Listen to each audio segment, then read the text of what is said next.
Bore da a chroeso i Boreol Gweddi y bore yma. Yma gyda'r teulu Hafod. Gobeithio bod mae chi yn cyfforddus y bore yma a mae chi'n barod i ddod ynghyd gyda fi i addoli'r Arglwydd.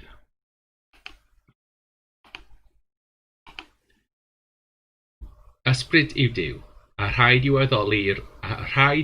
addolwyr ef addoli mewn ysbryd a gwirionedd. Deithom ynghyd yn deulu Duw ym mhresenoldeb ein tad, i roddi iddo foliant a diolch, i glywed a derbyn ei air, i gyflwyno iddo anghenion yr holl fyd ac i geisio ei ras, fel y gallwn trwy ei fab, Iesu Grist, ein rhoi ein hunain i wasanaeth. Dywedodd y Iesu, gorchymyn cyntaf yw, gwrando o Israel, yr arglwydd ein Dduw yw'r unig arglwydd, a char yr arglwydd dy Dduw ath holl galon, ac ath holl enaid, ac ath holl feddwl, ac ath holl nerth. Yr ail yw hwn, gar dy gymydog fel ti dy hun. Nid oes gorchymyn arall mwy na'r rhain.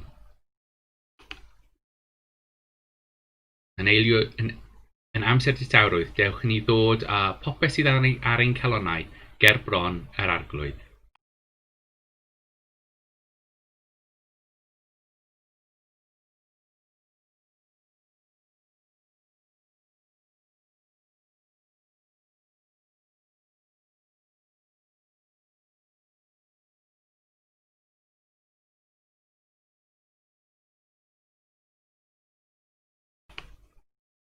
Yr holl alluog a thrigarog Dduw, yr ydym wedi pechu yn dy erbyn ar feddwl, gair a gweithred. Nid ydym wedi garu a'n holl galon, nac wedi caru eraill fel y mae Crist yn ein caru ni. Y mae'n wir ddrwg gennym. Yn dy garedd maddau i ni, cynorthwyo ni i ddiwygio ein bywydau, fel y byddwn yn hymfrydu yn dy ewyllus, ac yn rhodio yn dy ffyrdd, gogoniant i'th enw. Amen. Bydydd ei Dduw holl alluog, sy'n maddau i bawb sy'n wir a diferiol, a ddreg ar ha wrthych a chryddhau o bechod, eich cadarnhau mewn daioni, a'ch cadw yn y bywyd tragwyddol, trwy Iesu Grist ein Arglwydd. Amen. Arglwydd agor ein gwefusau, a'n gennau a fynegad y foliant. Gogoniant i'r tad, ac i'r mab, ac i'r ysbryd glân, fel yr oedd yn y dechrau, y mae yn awr ac y bydd yn wastad, yn oes oesoedd. Amen.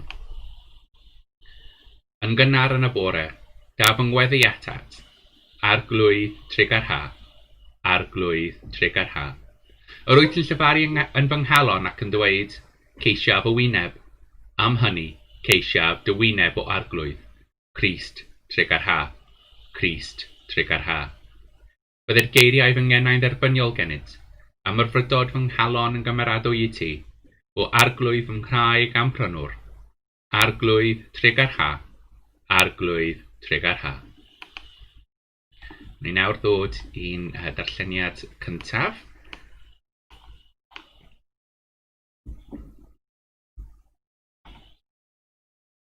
Darlleniad cyntaf.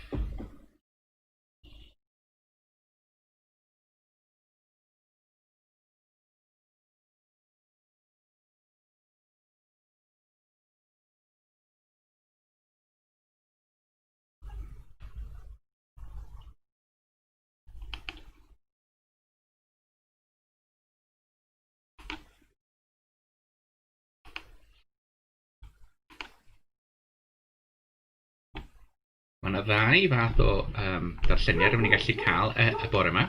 Gallwn ni dathlu yr Sant Thomas sydd y fori, neu gallwn ni dathlu Pedr a Paul, yr apostolion. Gan ein fod yn mynd i dathlu yr St Thomas ar dydd Sul, mae'n mynd i wneud Pedr a Paul y bore yma. Gelwir Pedr yn aml dywysog yr apostolion, a mi Iesu ei ailenwi yn Cephas yn lle Simon. Cephas oedd y gair Arameeg am y gair Groeg Pedr, sef craig. Ar y graig hon, meddai Iesu, y byddai'n adeiladu ei eglwys. Daeth pwy di ystyried bod gan Pedr a Paul wahanol swyddogaethau yw cyflawni yn arweiniaeth yr eglwys. Pedr yn tystiolaethu i arglwyddiaeth Crist a Paul i datblygu dealltwriaeth o hynny ymhlith dilynwyr Crist. Cofer Pedr a Paul gyda'i gilydd ar y diwrnod hwn ers dyddiau cynnar yr eglwys. Ystyr mai dyma ben blwydd ei merthyru yn Rhufain tua'r flwyddyn 64. Mae'r ddarlleniad cyntaf yn dod o'r llyfr Ezekiel. Daeth llawer arglwydd arnaf yno, a dwedodd wrthyf, cod a dos i gwastadeddau, ac fe lafarad wrthyt yno. Codoes a mynd i'r gwastadedydd, ac yr oedd gogoniant yr arglwydd yn sefyll yno, yn union fel y gogoniant y welais wrth arfon Cheba, a syrthiais ar fy wyneb. Yna, daeth yr ysbryd arnaf am codi ar fy nhaid, a llefarodd wrthyf, a gan ddweud, dos, a chai arnyd dy hun yn dy di, fe roedd rhwmau amdanynt ti, fab dyn, ath glymu a hwy fel na ellir fynd allan ymysg dy bobl. Gwna fydd dafod lynu wrth daflod dy enau, a byddai'n fyd, fel na ellir ei cerddi, oherwydd tylwyth gwrth rhyfelga ydynt. Ond, pan lefarar fi wrthynt, fe agorodd dy enau, ac fe dwedodd wrthynt, fel hyn y dywed yr arglwydd Dduw. Bydded i'r sawl sy'n gwrando arnat wrando, ac i'r sawl sy'n gwrthod wrthod, oherwydd tylwyth gwrthryfelga ydynt.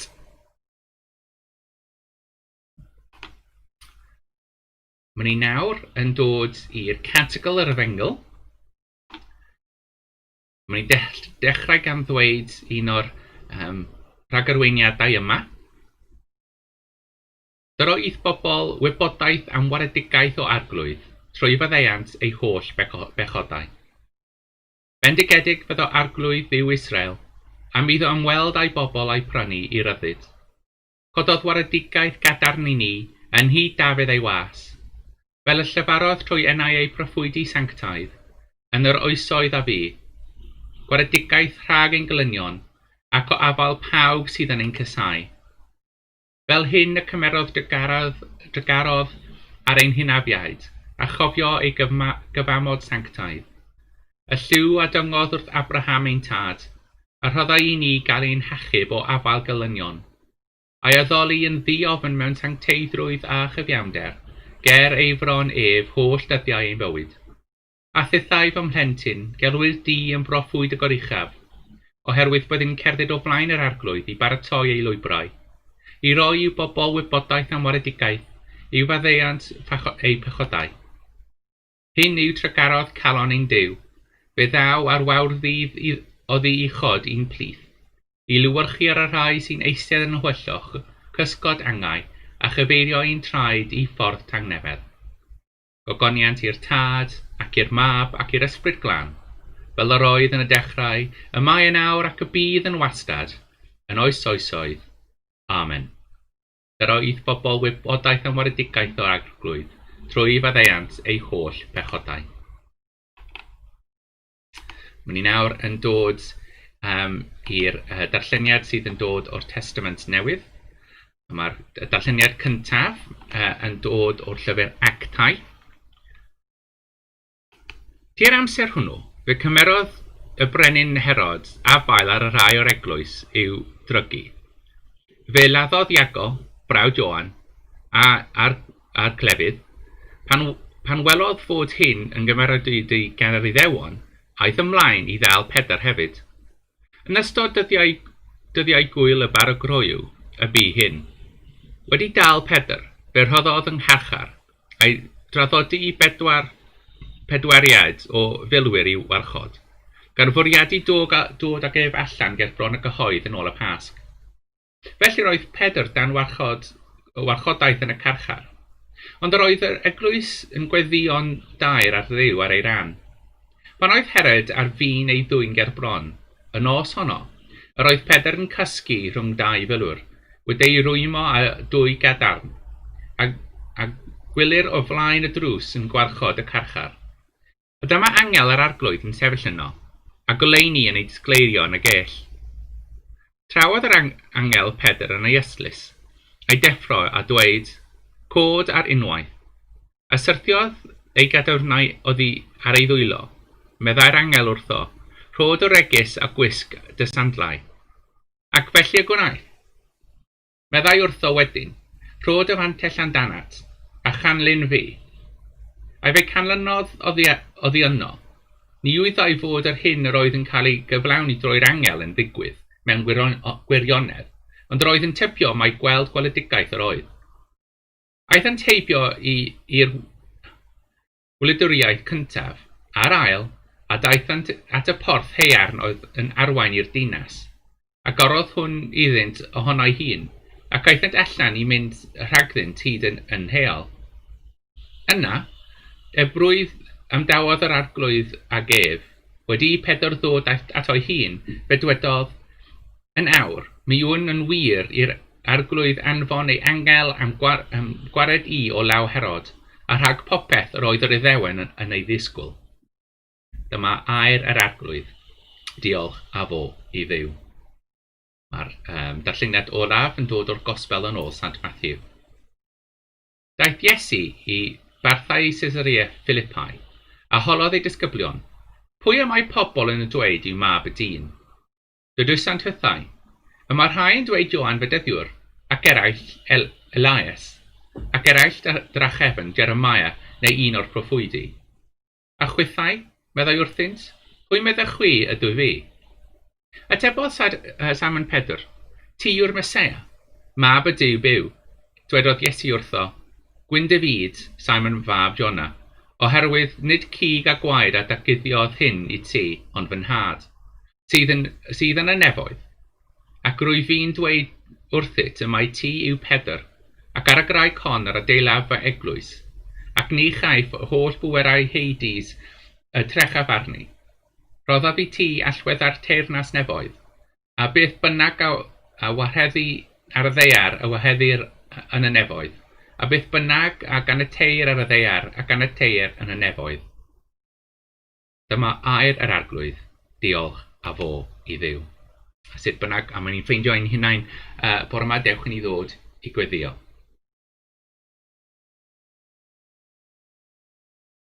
Arglwydd twallwch dy ysbryd glân arno ni. Cymryd fy geiriau a siarad trwyddynt, cymryd ein meddylau a meddwl trwyddynt, cymryd ein colonnau a rhoi ynddynt cariad Iesu. Amen. A heddiw, yma ni'n sôn am Pedr a Paul. Fel arfer, dyma'r dydd y lle beth oedden ni yn sôn bach am yr pobl sydd yn cael ei ordeinio i fod yn weinidogion. Ond wrth gwrs, yn yr amser yma, yn amser y feirws, o dim modd i ni ddod efo'n gilydd fel arfer mwyn wneud hwn. Ond, mae ni dal fel diocese wedi penderfynu wneud gwasanaeth social distancing ar dydd Sadwrn, lle mae ni am ddod i weld y pobl sydd yn mynd i fod yn deacons ac i weld nhw yn cael yn wneud wedi cael ei ordeinio. Ond hefyd, mae yna pobl oedd yn mynd i fod yn priests, ar yr un adeg, ond sa'n nhw'n cael yr amser yma. Maen nhw yn mynd i cael ei ordeinio'n priest yn weinidogion yn hwyrach yn y flwyddyn. A mae'r rhaid i hwnna fod yn bach yn odd. Achos y ffordd mae'r swydd yma yn gweithio i bod mae chi'n trielu i flwyddyn yn paratoi at fod yn gweinidog, ac mae popeth mae chi'n neud. Mae lot o bethau mae pobl yn ddweud wrthoch chi. Paid poeni am hwnna, bych chi'n poeni amdano hwnna pryd mae chi'n weinidog. Paid poeni am hwnna, bych chi'n poeni am hwnna pryd mae chi'n weinidog. A felly mae yna lot o bethau bod chi'n aros i wneud, lot o bethau bod mae chi yn edrych ar gallu wneud. Ac un o'r pethau fwyaf bod chi'n gallu wneud yw bydyddio. Yw rhoi'r blessing gwir ar pobl. Cyn hynny, mae chi'n gallu rhoi'r blessing ar rhoi'r bendith ar pethau sydd ddim yn fyw, ar dŵr, ar seddi, ar drysau, ac ar toleidau, a popeth arall mae pobl yn gofyn i ni bendithio. Ond mae chi'n methu rhoi bendith ar pobl tan bod mae chi yn offeriad. A mae hwnna'n bach yn galed, achos mae fe'n galed i esbonio i pobl pam mae chi'n methu wneud hwn. Tra o'n i'n gallu fod allan, bod fe ddim yn digwydd anaml, mae pobl yn dod ato chi a dweud, a gallech chi rhoi bendith arna i tad? A gallech chi bendithio hwn i fi? Mor bellach maen nhw'n gofyn i chi bendithio modrwy neu rhywbeth felly, mae chi'n iawn. Ond os maen nhw'n gofyn i chi rhoi bendith arno nhw, mae chi'n methu. A mae hwnna'n galed i rhai pobl sydd ddim yn deall sut mae'r eglwys yn gweithio i clywed. Un o'r pethau sydd wedi bod yn digwydd yn ystod yr wythnos yma yw bod mae fy ffôn symudol wedi bod yn atgoffa fi beth na digwydd 10 mlynedd yn ôl. 9 mlynedd yn ôl. Ac wrth gwrs beth mae hwnna'n atgoffa fi yw bod oeddwn ni hefyd yn yr adeg yma yn cael ei wneud yn offeriad gan y gweinidog, ac yn hwnna mae yna llun wedi cael ei cymryd gan ffrind o enw John. Mae fe ddim gyda ni ddim mwy, mae fe ar ôl John, mae JJ yn cael ei enw, so dyma lle mae'r John yn ei enw yn dod o. Mae fe wedi tynnu llun ohona fi. A mae dwi'n sefyll yn eglwys Cilcain yn paratoi at wneud gwasanaeth cyntaf fel gweinidog. A mae fe hwnna'n mae fe'n llun galed i fi gweld am 2 rheswm, achos dwi'n cofio shit gymaint o nerves y ganddo i y bore yna. O'n i wedi wneud oedd gen i llyfr lle o'n i wedi copio allan popeth o'n i'n ddweud gan gynnwys geiriau fel eisteddwch a'r croeso dwi'n nawr yn neud ar top fy mhen croeso i'r eglwys a peth felly. O'n i wedi ysgrifennu hwnna i gyd allan. A dwi hefyd yn cofio bod o'n i wedi bod yn mor manwl yn neud yr llyfr yma ar y ddechrau. O'n i wedi ymlacio cyn i ni cyrraedd y diwedd.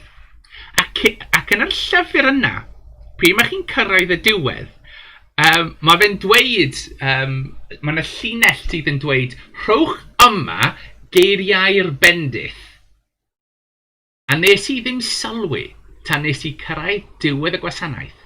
Ac o'n i'n sefyll fyna yn gorfod wneud bendith cyntaf heb dim geiriau o gwbl o'n flaen. A dwi'n cofio sefyll yna, a mae yna distawroedd, ac oedd pawb wrth gwrs yn meddwl o'n i'n cymryd amser i fi fy hun cyn wneud y peth mawr yma. Ond beth o'n i'n wneud yn gwirionedd, oeddwn i mewn panic, yn trio cofio unrhyw fath o bendith. Dwi wedi bod yn clywed pobl yn rhoi bendith arnau am blynyddoedd, o'n i'n gallu cofio yn yr amser yna bendith? Na, dim byd. Oedd yn blanc yn hollol gwbl. So o'n i'n sefyll fyna, gyda fy llaw lan, yn paratoi wrth wneud fy bendith cyntaf. Ac gyd oeddwn i'n gallu cofio oedd rhan sydd yn dweud o bendith Duw holl alluog, tad y mab a'r ysbryd glân. Ac o'n i'n gallu cofio hwnna yn Saesneg ac yn Gymraeg, ond o'n i'n methu cofio'r geiriau sydd yn dod cyn hynny. Dewch i Duw lywyrchu ei wyneb arnoch. Dewch i Duw rhoi gres i ti. Pethau fel ni. Ac yn yr dystawroedd, dyma fi yn just dweud, dwi'n gwybod mae Dduw yn gwybod beth sydd wedi digwydd. Felly na i just wneud y bendith. Na i just mynd am y geiriau. Y bendith Duw holl alluog, y tad, y mab a'r ysbryd glân. A nes i, mwyn llenwi yr gap fyna, nes i yn Cymraeg ac yn Saesneg.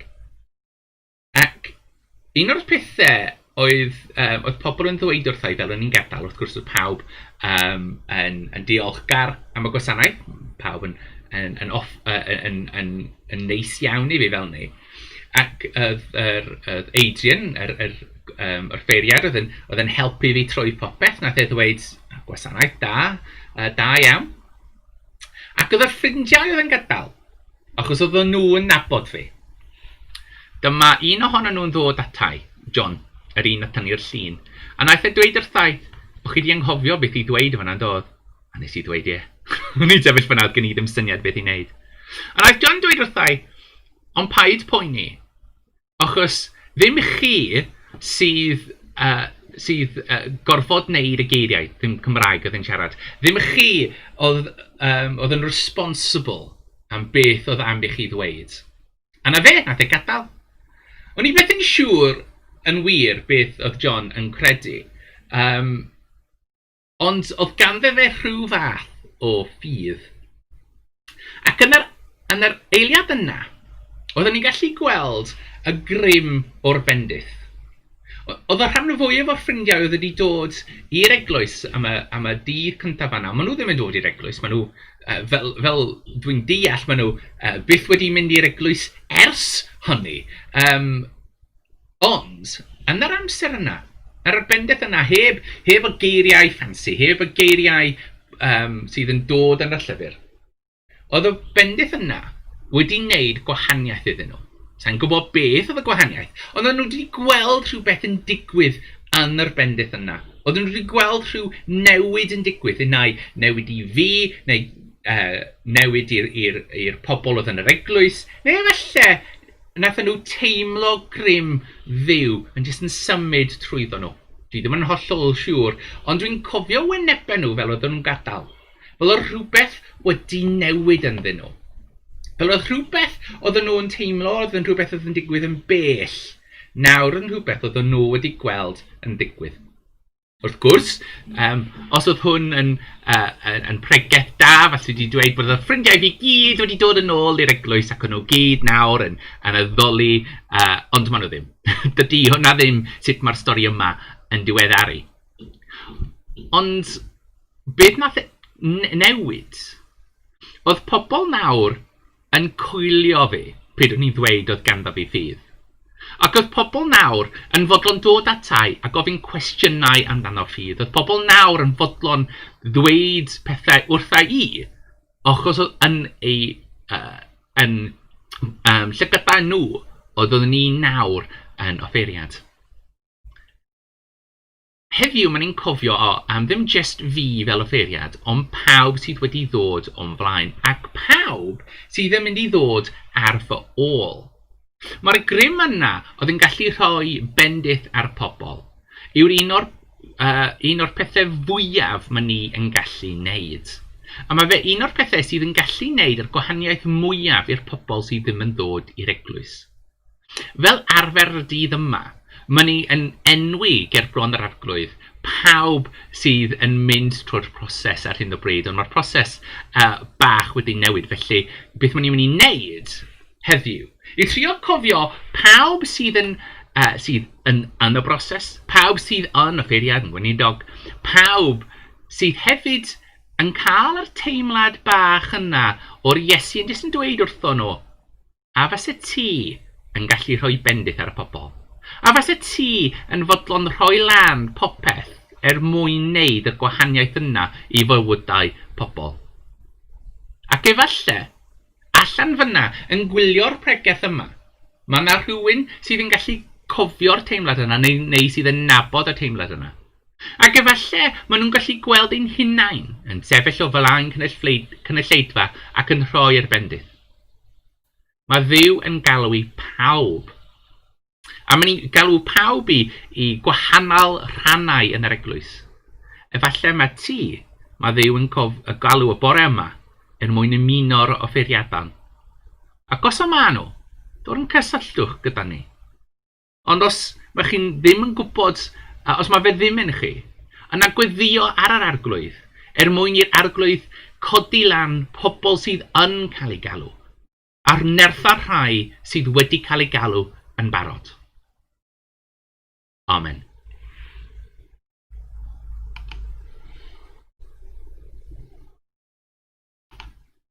Dewch ni ddweud efo'n gilydd credo'r apostolion. Credaf yn niw, dad holl gyfoethog, credw'r nefoedd ar ddeiar, credaf yn Iesu Grist unig fab Duw ein harglwydd ni, ac yn hedlwyd o'r ysbryd glân, a anaid o faer forwn, a ddioddefodd dan Pontius Pilate, a groeshaliwyd a fu farw ac gladdwyd, disgynnodd i blith y meirw, ar y trydydd dydd fe atgyfododd, esgynnodd i'r nefoedd, ac yma'n eistedd a ddehaw lawr tad, ac fe ddaw i barnu'r byw a'r meirw. Credaf yn yr ysbryd glân, yr eglwys lan gatholig, cymen y saint, byddeiant pechodau, atgyfodiad y corff, a bywyd tragwyddol. Amen. Dewch ni ddawr yn dod i'r amser gweddiwn. O arglwydd, heddiw yma ni'n gweddio am pawb sydd yn mynd i cael ei ordeinio ar dydd Sadwrn. Mwyn ni hefyd yn cofio pawb sydd ar hyn o bryd yn gorfod aros tan y fy nhw ddod yn prist. Gweddiwn am pawb sydd yn edrych ar ei galwad, sydd yn trio gweithio allan pa fath o galwad yma chi wedi rhoi ar ei bywydau. Helpa'r pobl i nertha nhw. Helpa ni i arwain nhw ac i ddangos iddyn nhw y ffordd tuag ato ti. Arglwydd yn dy garedd, gwrando ar ein gweddi. Arglwydd gweddiwn am y gwledydd. Gweddiwn am pawb sydd yn rhedeg y gwledydd. Arglwydd helpa nhw i newid y ffordd yma nhw'n meddwl fel yma'n gallu edrych ar ôl dy bobl di yn dy enw di. Arglwydd yn dy garedd, gwrando ar ein gweddi. Gweddiwn am yr eglwys yng Nghymru. Gweddiwn yn enwedig am yr eglwysi sydd yn trio agreu drysau mwyn i pobl ddod i gweddio unigol yn yr adeiladau. Gweddiwn am pawb sydd yn gwirfoddoli i helpa ni aglos ein eglwys ni. Gweddiwn hefyd am pob eglwys a na all agor achos prinder pobl, problemau eglwys, prinder lle. Arglwydd, helpa ni i gwybod bod mae chi heb anghofio'r llefydd yma. Cario ymlaen i nertha'r dy bobl, fel pryd yma ni'n gallu ddod ynghyd eto yn yr byd newydd y byddwn ni yn addoli i fewn. Bod y byddwn ni ddal yn gwybod bod byddi chi yn ein plith. Arglwydd yn dy garedd, gwrando ar ein gweddi. Arglwydd gweddio yn enwedig am yr teulu Hafod. Am yr ddau eglwys sydd ganddo ni, am Dewi Sant, am Sant Thomas. Gweddiwn bod yr pobl sydd yn dal ar eglwys yna yn calonnau yn gallu ffeindio ffyrdd o fod yn eglwys mewn ffordd gwahanol. Yn gallu ddal i ffeindio'r nerth i estyn allan i'r pobl. Helpa ni i cario ymlaen i tyfu yn yr amser yma. Arglwydd yn dy garedd, gwrando ar ein gweddi. Arglwydd gweddiwn am ein hunan, ac yn amser distawrwydd ydym ni'n dod ger bron dy galon di popeth sydd ar ein colonnau.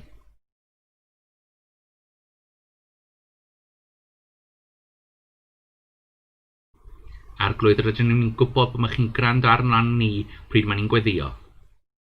Arglwydd yn dy garedd, gwrando ar ein gweddi. Arglwydd gweddiwn am pawb yr ydyn ni'n nabod sydd yn sâl neu cael unrhyw fath o angen arall. Gweddiwn am Eluned, am Logan, am Simon, am Auntie Nora.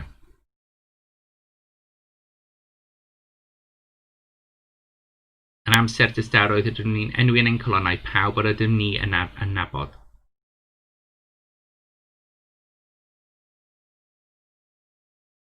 Arglwydd nertha nhw gyda dy ysbryd. Arglwydd yn dy garedd, gwrando ar ein gweddi. Arglwydd gweddion am pawb sydd wedi gadael ein fywydau, y fywydau hyn yn dy ffydd di. Gan enwi'n enwedig o'r flaen Cliff Watkin. Ac yn amser dydawroedd ydyn ni'n enwi yn ein colonnau pawb yr ydyn ni yn nabod, a pawb am yr amser cofia yr flwyddyn yn dod yr amser yma.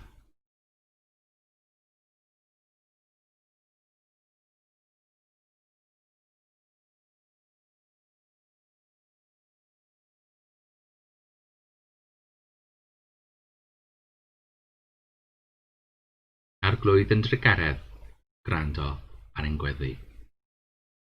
Arglwydd gweddiwn am yr ysbryd glân i ddod trwy'r llefydd yma, i adeiladu ni ac i'n codi ni fyny, i helpo ni i tyfu mewn niferoedd mewn dyfnder ysbryd, ac i ymestyn allan i'r pobl o'n hamgylch, a maen ni'n ddweud yr gweddi yn aeth Iesu yn dysgu ni, gan ddweud, ein tad, hwnnwyt yn y nefoedd, sancteiddiau dy enw, deled dy deyrnas, gwyneled dy ewyllus, megis yn y nef, felly ar y ddeiar hefyd.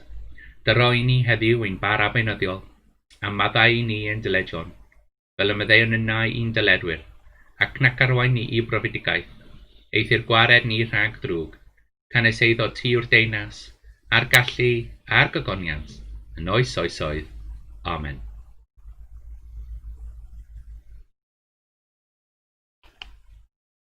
O Dduw, awdur tangnefedd a charwr cytundeb, y mae dy adnabod di yn fywyd tragwyddol, a thwasanaethu yn rhyddid perffaith. Amddiffyn ni rhag holl ymosodiadau yn gelynion, fel a nynau'n llwyr ymddiried yn dynodded, nad ofnwn allu neb o'n gwrthwynebwyr, trwy Iesu Grist ein Arglwydd. Amen. O Arglwydd a nefol dad holl alluog a thragwyddol. Diolchwn i ti am ein dwyn yn diogol i dechrau'r dydd newydd hwn. Amddiffyn ni a gadarnallu, fel cedwyr ni yn rhydd rhag pob pechod, ac yn ddiogel rhag pob perygl, ac alluoga ni am pob peth, i wneud yn unig yr hyn sydd yn iawn yn dy olwg di, trwy Iesu Grist ein Arglwydd. Amen. I ddiw'r tad a'n carodd ni a'n gwneud yn gymeradwyn yn anwylid. I ddiw'r mab a'n carodd ni a'n golchi o'r ddwrth ein pechodau trwy ei waed ei hun. I ddiw'r ysbryd glân, sy'n tywallt ein cariad Duw ar led ein calonnau. I'r unig gwir Duw a bo'r holl gariad a'r holl ogoniant, dros amser a thros tragwyddoldeb. Amen. Bod ydy'r arglwydd eich bendithio a'ch cadw. Bod ydy'r arglwydd llywyrchu ei wyneb arnoch a fod yn dygarog wrthych. Bod ydy'r arglwydd edrych arnoch yn gariadus a roi i'ch chwyd angnefedd. A bendith Duw holl alluog y tad, y mab a'r ysbryd glân, a fo gyda chi nawr a pob amser. Amen. Mae'n i ddweud y bendith ar ein gilydd gan ddweud, gras ein Arglwydd Iesu Grist, a chariad Duw, a chymdeithas yr ysbryd glân, a fyddo gyda ni oll byth bythoedd. Amen. Yr arglwydd a fo gyda chi, a hefyd gyda thi. Ewch yng nghangnefedd Crist, i Dduw y bôr diolch. Wel, diolch am ymuno gyda ni y bore yma. Mae rhaid i fi ddweud bod mae flin gen i amdano'r sŵn sydd yn dod o'r tu allan. Maen nhw'n am rhyw rheswm yn trwsio'r grisiau sydd tu allan i'r drws. So, dwi'n flin am yr sŵn bod sydd wedi dod trwy'r gwasanaeth. Ond os ydych chi eisiau gwybod mwy amdano beth mae'r teulu Hafod yn neud, mae chi'n gallu cysylltu ganddo ni trwy'n wefan, trwy Twitter neu trwy Facebook. Mae hefyd ganddo ni llythyr sydd yn dod allan unwaith yr wythnos sydd oddi tan hwnna. A os mae chi wedi methu ein fideos, os mae chi eisiau ail gwylio nhw, maen nhw i gyd allan ar YouTube ar hyn o bryd. Wrth gwrs, mae'r fideos yma ar gael yn rhad ac yn ddimini, achos dyma beth mae gwaith yr eglwys i ymestyn allan yn enw Crist. Ond mae'r gwaith yr eglwys yn dibynnu ar pobl yn rhoi arian i ni i helpa ni ddal yn bodoli.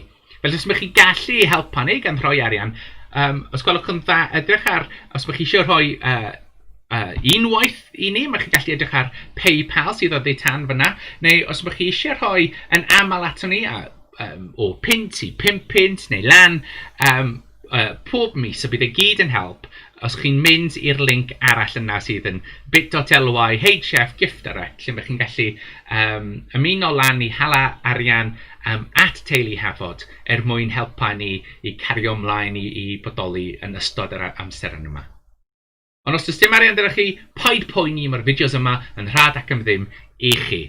Dwi'n gobeithio bod chi wedi mwynhau'r gwasanaeth yma, a bod beth bynnag mae chi'n neud heddiw yma, mae chi'n mynd i cadw yn saff, gwisgo mwgwd, glanhawch eich dwylo a cadw yn saff. A cofio, ewch gyda'r arglwydd. Amen.